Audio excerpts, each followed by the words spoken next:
आज रक्षाबंधन की पूर्व संध्या पर विशेषतः देश की सभी बहनों की ओर से मैं प्रधानमंत्री मोदी जी का आभार करती हूँ कि उन्होंने गैस का जो सिलेंडर है उसको 200 रुपए सस्ता करके एक शगुन दिया, एक सौगात दी है। आज तक डिजिटल पर इस वक्त की बड़ी खबर। दिवाली से पहले लगा लोगों को महंगाई का झटका। तेल कंपनियों ने कमर्शियल एलपीजी सिलेंडर महंगा किया। ये भगवान क्या तो दोस्तों देखा, अभी कुछ दिन पहले ही दाल में हल्दी के बराबर लोगों को सिलेंडर पर थोड़ा राहत दिया गया था, लेकिन दिवाली आते आते फिर से निकाल दिया लोगों का दिवाला और गैस सिलेंडर पर सीधा 101 रुपया बढ़ा डाला।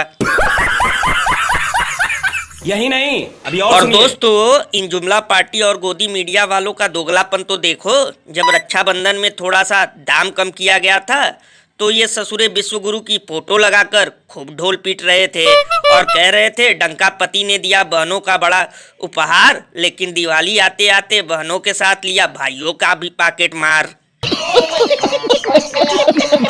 ये बड़ी अच्छी बात कही आपने, क्योंकि तब ये सब फुदक रहे थे लेकिन अब कोई नजर नहीं आ रहे हैं।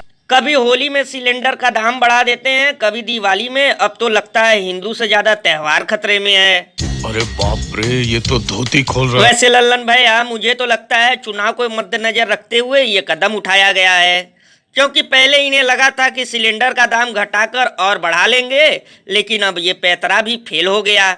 इसीलिए फिर से बढ़ा दिया सिलेंडर का दाम और उसमें घुसेड़ दिया तेल कंपनियों का नाम। और अभी तो रुको, क्लाइमैक्स अभी बाकी है। आई थिंक मैंने तो देखा कि योगी जी की आंखों में आंसू आ गए थे और उन्होंने हमें आश्वासन दिया है कि वो इस फिल्म के जो जितने भी दुश्मन, जो जितने भी एंटी नेशनल जिसे कह सकते हैं तत्व हैं, वो इसके पीछे पड़े हुए हैं। तो उन्होंने आश्वासन दिया है कि वो हमारी सपोर्ट करेंगे। ये सब क्या देखना पड़ रहा है? अच्छा है मैं अंधा हूँ। दोस्तों देखा, अभी 2 दिन पहले ये लोगों से फिल्म देखने की अपील कर रही थी और अब 2 दिन बाद इनकी फिल्म न देखने वाले एंटी नेशनल हो गए। तो लल्लन भैया, अगर इस हिसाब से देखा जाए तो सबसे बड़े एंटी नेशनल तो वो लोग हुए जो 1000 रुपए किलो आटा खरीदने का रखते थे दम, लेकिन फिर भी नहीं देखने गए इनकी फिल्म।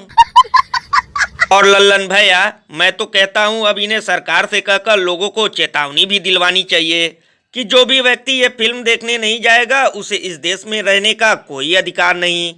वैसे लल्लन भैया, मुझे तो लगता है जब से 2014 में देश आज़ाद हुआ है तब से केवल हम लोगों के ही नहीं बल्कि फिल्मों के भी बुरे दिन चल रहे हैं। गजब बेइज्जती है।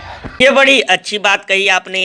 वैसे भैया, मैं तो कहता हूँ अब इन्हें यह फिल्म विश्वगुरु के YouTube चैनल पर डाल देना चाहिए, क्योंकि थिएटर के अंदर पॉपकॉर्न और कोल्ड ड्रिंक बेचने वाले भी सोच रहे होंगे कि घटिया लोगों की वजह से हम लोगों की खटिया खड़ी हो रही है।